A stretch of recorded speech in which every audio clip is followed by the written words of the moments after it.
attempted to do this video before when I was drunk, because whenever I'm drunk, I'm under the delusion that I am funnier. Not only did I sound dumb as fuck, but the lighting was abysmal.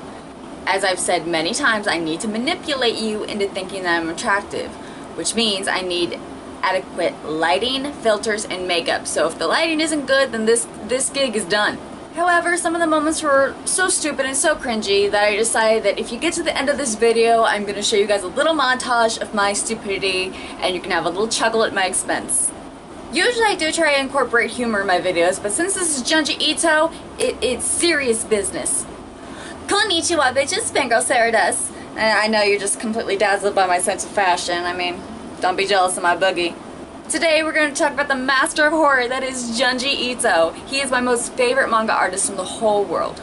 Junji Ito is known for his very creepy storytelling skills and his beautifully wicked, grotesque art. Ito usually deals with psychological horror and body horror, which are my two most favorite genres of horror, so you know, Ito has a very extensive library of work. I don't have all of his collection. I get what I can collect. So today we're just going to be talking about the books that I do have in my possession. I feel as though Junji Ito is just something you have to experience on your own. So we're not going to get into like super deep detail with these books. I'm just kind of going to gloss over them a little bit and hope that it sparks some intrigue in you, that you will go explore Junji Ito's work on your own. Most of Ito's releases tend to be compilations of shorter stories, which I absolutely love because for me, I have a short attention span, so it's hard for me to get involved in like a lengthy manga storyline. So if you're like me and you really aren't into like really long, tedious storylines, you will find yourself spending a lot of time reading his work because it's just so addictive and binge-worthy. So the first one we're going to talk about is Gaio. I think that's how you pronounce it. Gaio. Let's just start this off, okay? Y'all know I can't pronounce a motherfucking thing. So if I mispronounce something, I'm sorry, my bad. Y'all know I'm dumb as fuck, and I'm not all that great with pronunciations. So let's just throw that out there real quick, because I always get fucking flamed in the comments for that shit. You know, when you're as old as I am, you know, the ripe age of 29, you learn to accept your faults. I have accepted the fact that I am a ditzy ass cunt who can't pronounce shit. And if you loved me, you would accept that part of me too, okay? So anyway, Gaio. Now, there is an anime adaptation of this manga, but it is such a botched abortion, I cannot in good faith recommend it to you. Gaio is about partially mechanical sea creatures coming up on the surface and infecting people with a disease that basically turns them into a bloated, gas-expelling corpse. The imagery in this one is so scary. By the way, don't mind this. This is what happens when you leave your rabbits unattended because they're little assholes and they want to fuck everything up. Yeah, I'm talking about you. So anyway, the imagery in this one is really scary. To me, at least, because personally I am terrified of the ocean. I'm so afraid of like deep sea creatures. So to see images of huge ass sharks and giant octopi, is that how you say it? Giant sea creatures walking around had my ass shook. There are a few short stories at the end of this. One is very popular. It is called, as soon as I can get to the fucking title page, because the Enigma of something, I just can never remember the other word. Okay, the Enigma of Fuck, there we go again. Already, I'm fucking up. The Enigma of Amigara Fault. So, this one is actually kind of a very popular one. Now, the Enigma of Amigara Fault is very interesting, very creepy in a weird way. It's about people-shaped holes suddenly appearing in the walls of this huge-ass mountain. And people are drawn to these holes, at least one specific hole, because they feel as though that hole is specifically made for them. I saw this meme one time. It was the funniest shit I've ever seen in my fucking life. So it was like, girlfriend, oh, talk dirty to me. And it said me, and then it showed this picture. I'm gonna see if I can show you guys this, but oh my god. So, let's see if we can get it here. If it's not focusing properly, it's this guy saying, this hole's for me, it was made for me.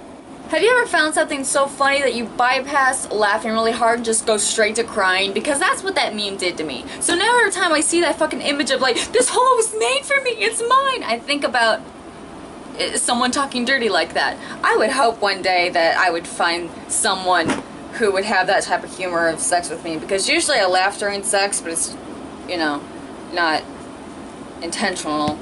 So the next one we're going to talk about is Uzumaki. Uzumaki is about a town that is cursed by spirals. It is composed of multiple stories, but it all deals with the same town and the same people. There are some interchanging people, but the core cast is the same. My absolute favorite chapters were 10 and 11, and they deal with bloodthirsty pregnant women and talking babies. And I know that sounds weird, but like when you actually read it, it's actually extremely fucked up, and I absolutely loved it. So much depravity goes on in this town that you'll constantly be scratching your head trying to figure out why this town is getting fucked up the ass with a spiral dildo. Shiver is Ito's most recent release. It is another compilation of shorter stories. I'm just going to talk about a couple that I really enjoyed, because like I said, we're not going to get too in depth because I want you to explore Ito's work on your own, but I'm just going to tell you a couple of stories that I personally enjoyed. See, one of my favorites were Shiver. Now, if you have like a paranoia or a phobia of holes, this one's gonna fuck you up. Shiver actually, like the individual story, Shiver, actually made my skin crawl. And if someone can elicit like a physical response from you with their writing, that motherfucker knows what he's doing. Fashion Model is about a guy who sees a disturbing looking model's picture in a magazine and it absolutely haunts his ass. But I don't know why he's hating. The bitch is goals as fuck. See, don't you want to look like that bitch? I would fucking pay money to look like this bitch. The Long Dream, which is actually like one of my most favorite ones. It's so cool and interesting. The Long Dream is about a young man who feels as though every time he sleeps, his dreams last for years. And every time he does sleep, the time grows. So every time he does sleep, he feels as though more years are tacked on to his dreaming. What's interesting about this is even though he'll be sleeping for only a few hours, when he wakes up, he actually looks physically aged. This one has a very, very popular panel that I'm sure a lot of people have seen. It's that one right there. That's from The Long Dream. The one that probably like has fucked me up the most is actually in this one. It's called Greased. Greased makes you want to take a fucking bath in acid to make sure that your skin is clean. Had me fucked up. Greased is about a little family who lives above a dinky little restaurant, and their lives are seriously completely saturated with oil and grease. Shiver is a great collection. I feel as though if you're new to Junji Ito, this would be a nice one to start off with, because I feel as though this really gets you into his style of art and storytelling. I think it's a good choice to start off with. The Dissolving Classroom is about a brother and sister duo called Azawa and Shizumi. Yeah. Pronounce that shit. What now? I probably pronounced it wrong, but I pronounced it. Azawa is constantly apologizing to people, like absolutely groveling at their feet for forgiveness. And people have no idea, because usually it's the very first time they meet him. Like, it's basically all he ever says is, I'm sorry, please forgive me. And Shizumi wants to slurp up people's brains. Goals. There's actually a very twisted reason why Azawa is constantly apologizing like a pussy, and I really liked the twist. It was a nice little reveal. There are a few stories of their adventures in this. It's not a whole lot, but I think there's like 3 or 4. I cannot remember. Hold on, let me look. 1, 2, 3, 4. So there's like 5 stories that have to do with Azawa and Shizumi, and then there's 2 extra ones, which I thought were kind of eh. But I liked the main story, the Dissolving Classroom one. Personally, I thought Fragments of Horror was kind of eh, but it does have a lot of really good stories in it that you should still consider and check out. This one has probably my most favorite Junji Ito story, and that's Dissection Chan. Dissection Chan is about a woman who is constantly begging people to dissect her because she feels as though there is something fucked up inside of her. Isn't that what every girl wants in life, to just be dissected by a tall, dark, handsome man? I mean, that's what I dreamed about as a kid. And now my goddamn role model in life, Tomei. This might be his most popular series, I think. Tomei is about an irresistible, regenerating succubus who makes people go so crazy in love with her that they end up killing her in really brutal ways. But the bitch always comes back. She's always regenerating and comes back every time. She's extremely conceited and calculating and is always finding new ways to manipulate people into worshipping her until they kill her ass. I mean, you'd think after like the 9th time the bitch got brutally killed, she'd, you know, kind of switch it up. But she's set in her ways. Now, I know the length of this looks super daunting, I know. But this one is actually super easy to binge on. And in this particular book, you get the entire series. Like, this is kind of a long-running series. And you get the entire collection if you get this book. I love this series. I thought it was so good. Like I said, this one, I think this probably might be the most bingeable one, just because I love this bitch so much. Like, she is so twisted and so evil, and I love her. I love her. Junji Ito's work has recently been made into an anime series. You can find it on Crunchyroll. So far, I have watched a few episodes. I'm not current with it. I haven't caught up because I'm fucking trash and I'm so behind on all the animes I've been watching. But from what I've seen, I have enjoyed it. It's just kind of weird to see Junji Ito's work in motion, if that makes sense. But so far, I've enjoyed it. Junji Ito is an absolute genius, and I feel as though even if you're not like a big comic book fan or a big manga fan, if you're a horror fan, you'll really appreciate and enjoy his work. I just feel as though Junji Ito is seriously an absolute master of horror, and you really need to check out his work if you haven't done so already. Thank you guys for watching the video. I hope you enjoyed it. I would just like to make a couple of quick announcements real quick. So I've decided that I'm going to start releasing videos on a weekly basis. Every Friday I'm going to release a video because I feel as though I have enough material for a while to kind of make a lot of content. So I'm going to start trying to post every Friday. If you have not subscribed yet, you should. And be sure to ring my little bell so that way you know whenever I post. I'm going to try and make a whole bunch of content all at once and just kind of like sit on it and save it for a while, because in a few months I might be having this really big surgery. It's going to be a spinal implant, and it's going to have my ass out for a while. I won't be able to do shit for at least 6 weeks. So I'm going to try my best to make a whole bunch of content to sit on it. That way I can slowly release stuff when I'm down and out.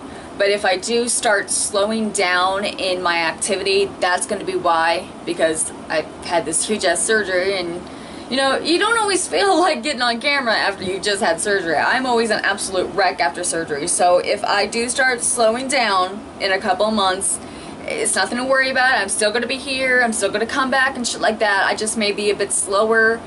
But that's what I'm going to try, and just film a whole bunch of shit. That way I can release it later. So if you made it this far, you do deserve a reward. So please enjoy this little montage of my drunk ass being stupid and not knowing what the fuck I'm doing. See you next time, guys. It has been a long time since I've done a drunk video. Mostly due to the fact that I really don't drink anymore. It's because it seems like ever since I had this bitch gallbladder taken out, it's harder to drink because I feel nauseous immediately after a shot. Because I feel as though I'm funnier when I'm drunk. I'm probably not, but don't break my fucking illusion, motherfucker. Delusion is all I have, okay? I'm working very well with it, thank you very much. We're on some Junji Ito shit, bitch. Who doesn't want to be dissected? Isn't that every girl's dream? Like, you know, you find the right guy, he's so nice, you know, he's tall, dark, and handsome, and then after, you know, he knocks you out with chloroform, he cuts open your torso, and just totally, like, pulls out your organ. That is what every little girl dreams about, you know. That's the American dream, to be dissected. Magayami. Magayami. Nanakuse. I don't speak Japanese, motherfucker, okay? Blow me. Work my psychological pussy out, baby. And it kind of haunts him for a while. And he's actually a director. And you take a shot every time I say and. That is some motherfucking goals. This is how I feel like my story would be if I ever became a supermodel. Like, someone would be like, bitch, why the fuck is she a model? And it haunts them because they're so fucked up about it because it makes no sense. And then they hire me for something, and I eat their organs. Because I don't need that shit. I don't need your criticism, motherfucker. Mr. Ito, how dare you fuck my shit up with Greased, okay? I have my motherfucking limits, okay? I have my limits, okay? Fucking... You mean to tell me I paid you money and you gave me this shit? It had me fucked up for like an hour, and I hate you. I don't hate you. I'm getting lipstick all over this book. I don't know if I'm pronouncing it right because you know my ass. I'm pathetic at pronunciation. Tomei, I think that's it. Tomei. We're gonna say yeah. So anyway, we're gonna call her that bitch. I killed that bitch. I would totally kill that bitch. If I loved her that much, if she loved me too. I would love her because, I would kill her because I love her so much. Who wouldn't? Go check it out because I fucking told you to. Remember when I used to say all the time? Do something because I told you to, I'm doing it again.